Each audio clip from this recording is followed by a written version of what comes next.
Allora, buongiorno, io parlerò dell'Arsenale dopo l'Arsenale, mi tocca sempre questa parte un po' da becchino, da beccamorto, cioè non parlo dell'Arsenale vivo che produce, ma di una crisi che si era preannunciata da tempi immemorabili, che è stata in qualche modo attenuata dall'insediamento di nuove produzioni, ma diciamo che nella seconda metà del Novecento, negli anni 50, il destino dell'Arsenale appare irreversibile. Appare irreversibile come luogo di produzione, c'è attorno al 57, sì credo sia il 1957, ci sono due episodi importanti. La Marina sposta l'alto comando dell'Adriatico dall'Arsenale di Venezia ad Ancona e contemporaneamente, per cercare di rilanciare il ruolo dell'Arsenale, si permette ai privati di attivare delle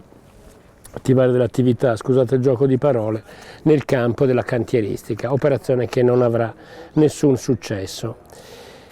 Negli anni 60, grazie a un varco che viene aperto in fondo al canale delle Galeazze, la linea circolare 5 entra dentro l'Arsenale. Sembra un dettaglio, ma questo permette per la prima volta a molti veneziani di entrare dentro l'Arsenale, luogo fino a quel momento assolutamente chiuso ai non addetti ai lavori, ma nel contempo di vedere una situazione grave, una situazione di grave degrado, soprattutto vicino al varco, vicino all'uscita. Una parte era crollata in seguito ad un incendio nel 1928 e non era mai stata riparata. Si presentava, diciamo, una buona parte di uno dei due fianchi come una specie di grande rovina. Ma per cominciare a ragionare in termini di patrimonio culturale, storico-artistico, cioè cominciare a pensare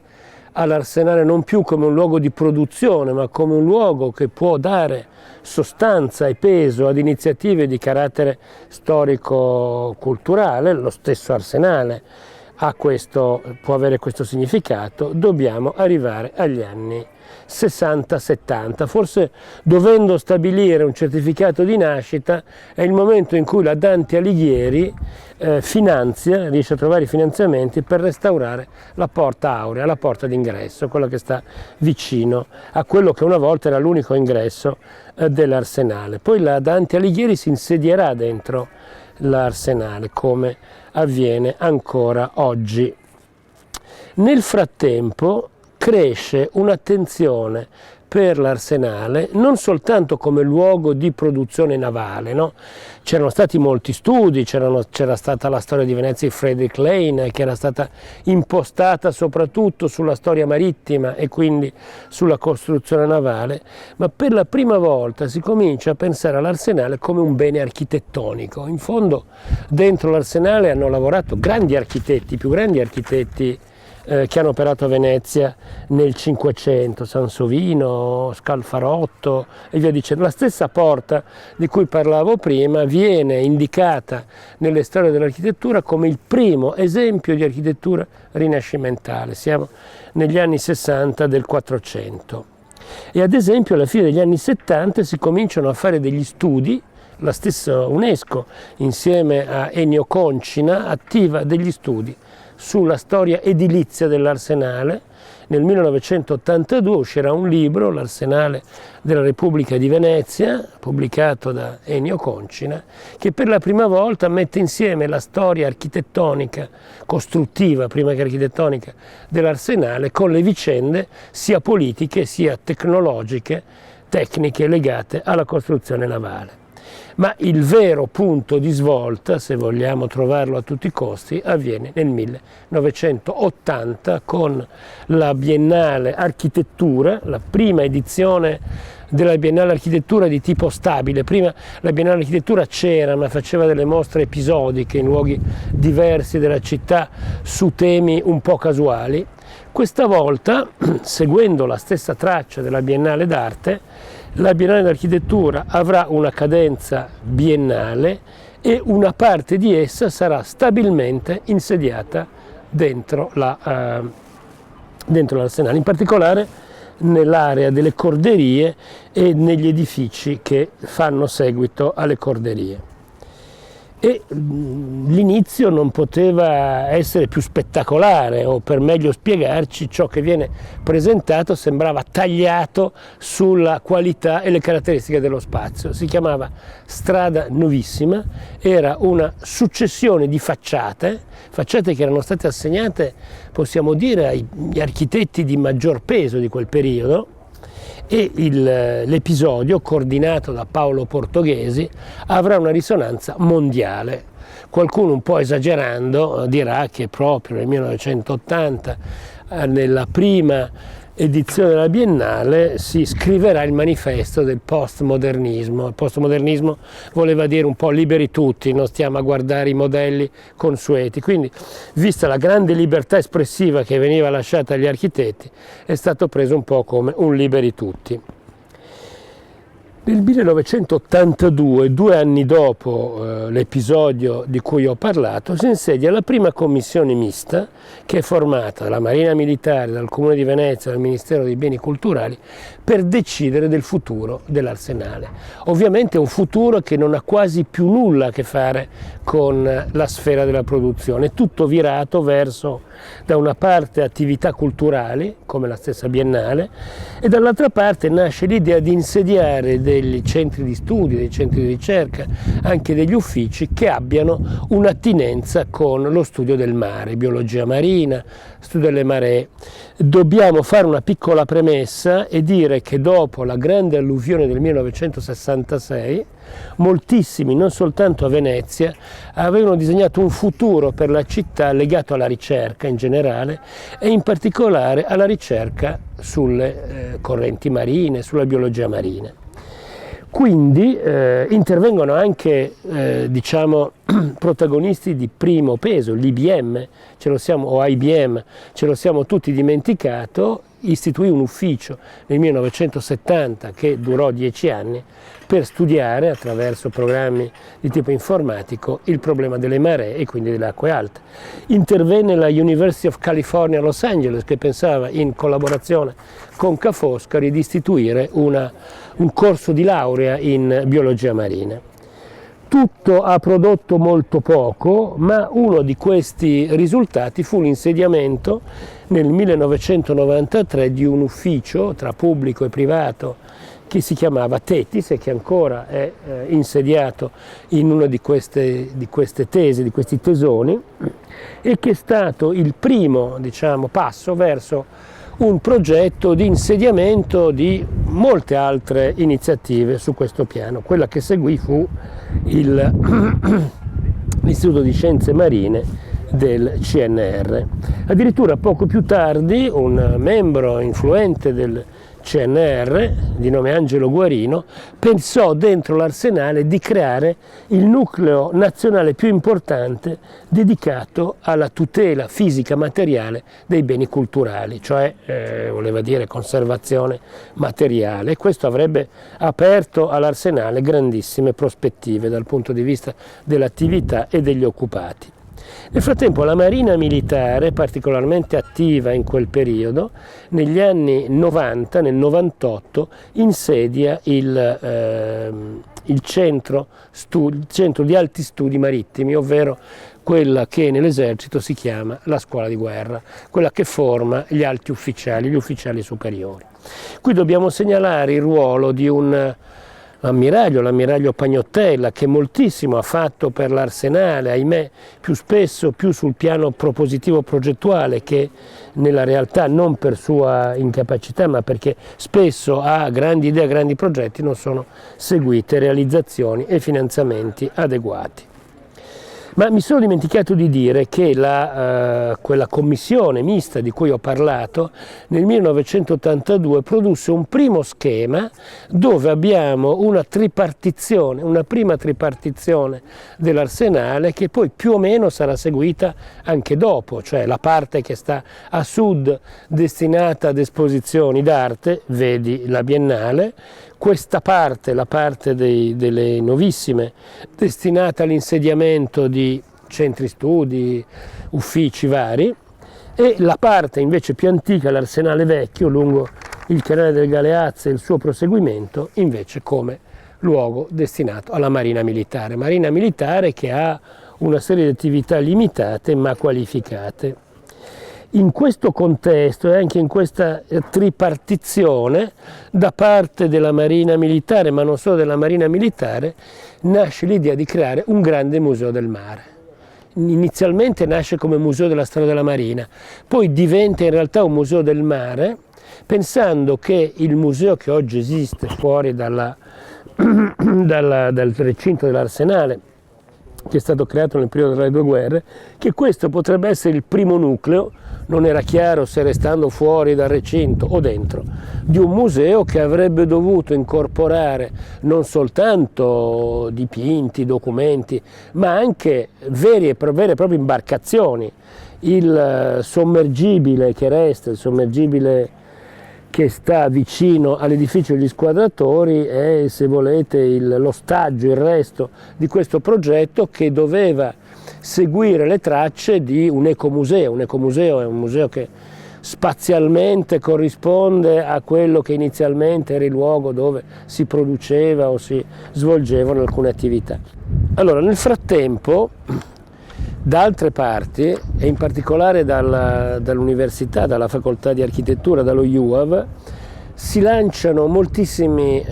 progetti di ricerca, molti corsi di progettazione prendono l'Arsenale come spunto per un ragionamento e anche per una serie di progetti. Si cimentano molti diversi docenti dello UAV con idee molto diverse sull'Arsenale, ad esempio Egle Trincanato, la studiosa di Venezia Minore, che aveva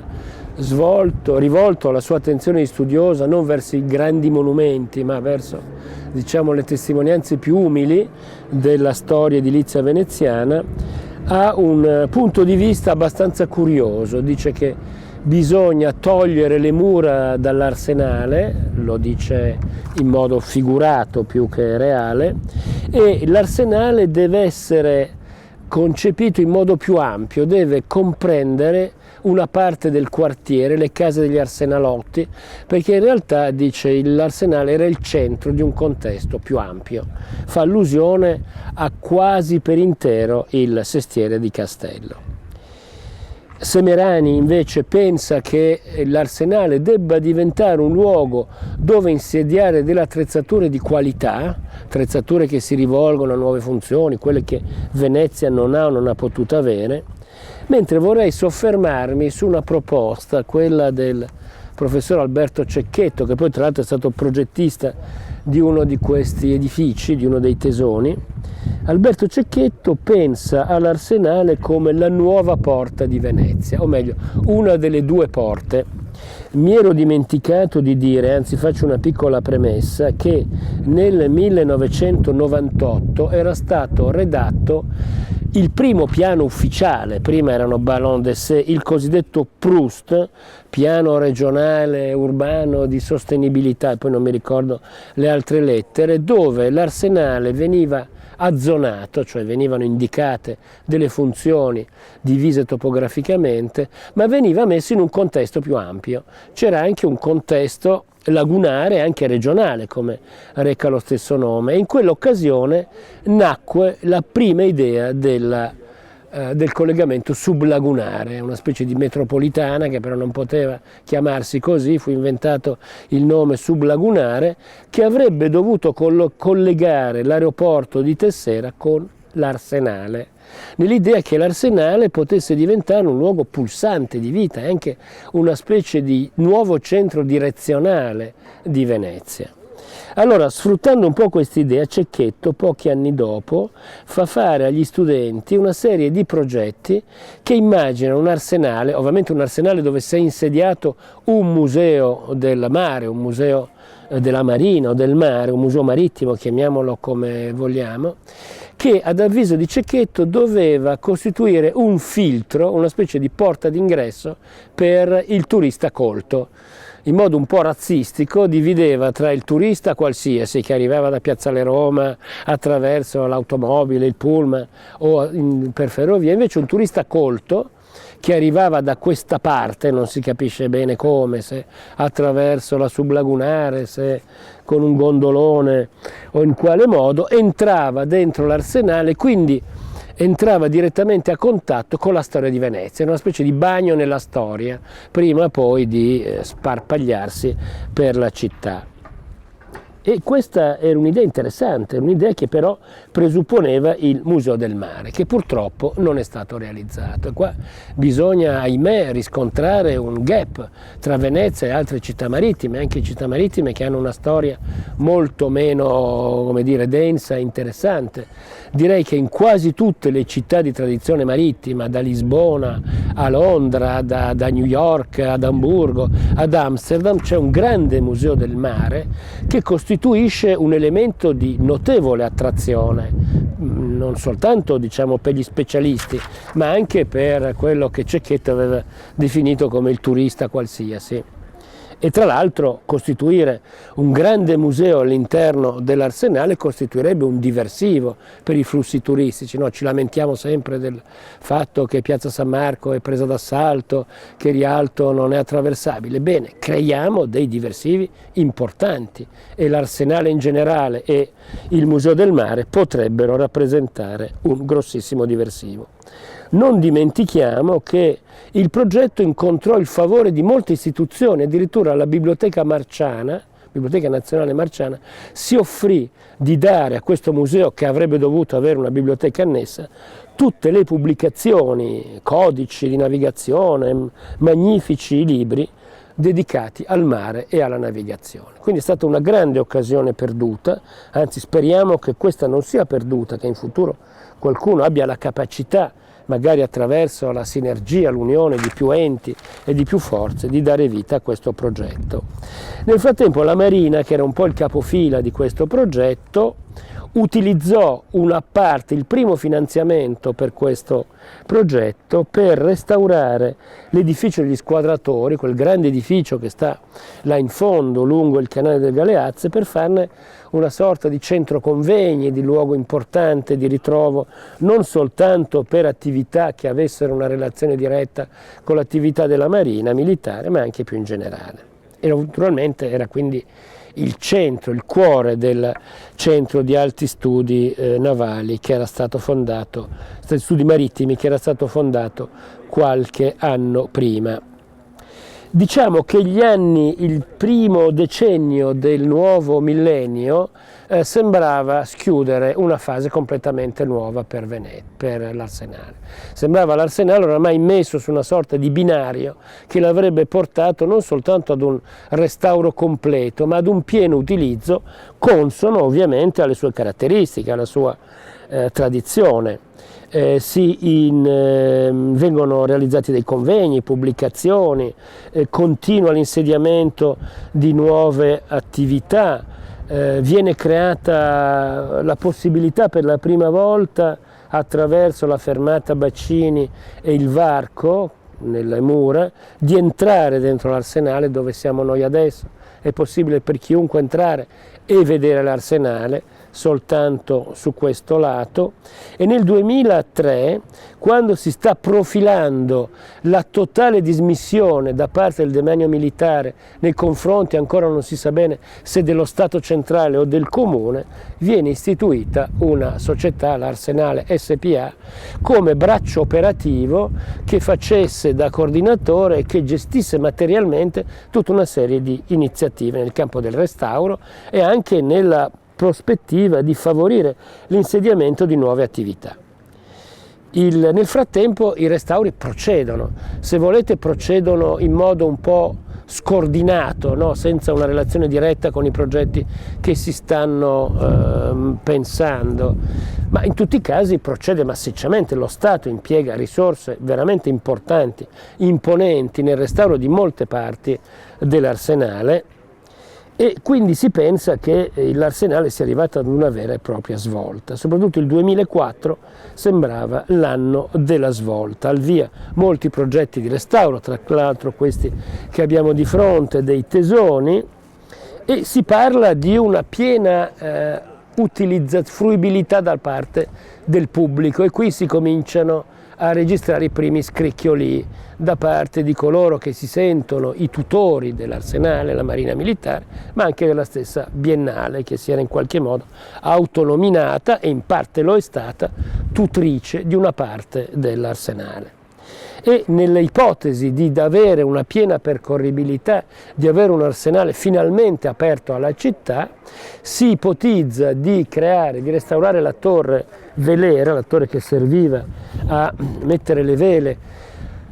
alle imbarcazioni prima dell'uscita in laguna, di farne una sorta di luogo per incontri, ma anche un luogo per mostre temporanee, e soprattutto una torre panoramica. È studiata come terza torre panoramica di Venezia, l'unica, a differenza di San Giorgio e di San Marco, che permette di vedere la città e il mare. Non si vede mai il mare, la relazione con il mare, invece da lì è possibile. E viene tutto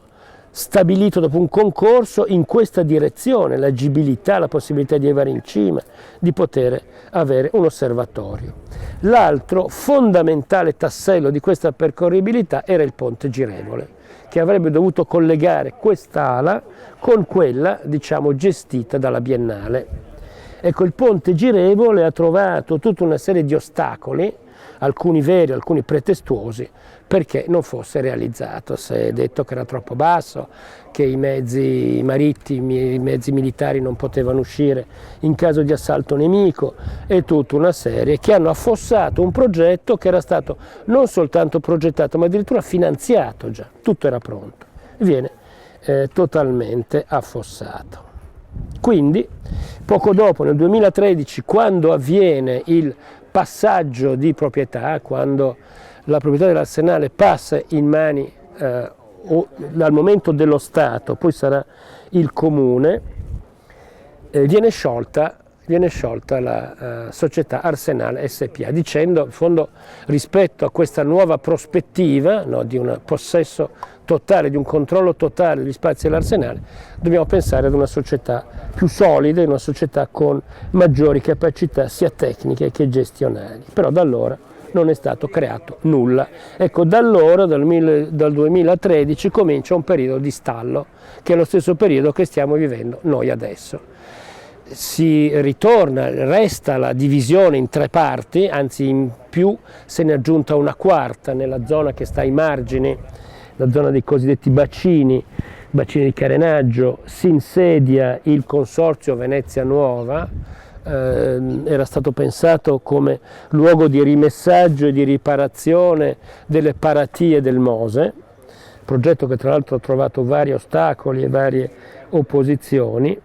ma dal 2013 siamo in una posizione di stallo. Noi speriamo che il Comune, che è il proprietario e il protagonista, riprenda in mano l'iniziativa e faccia dell'Arsenale un vero luogo importante, un luogo, direi, cruciale nella topografia dei beni culturali veneziani, a partire ovviamente dalla realizzazione del Museo del Mare.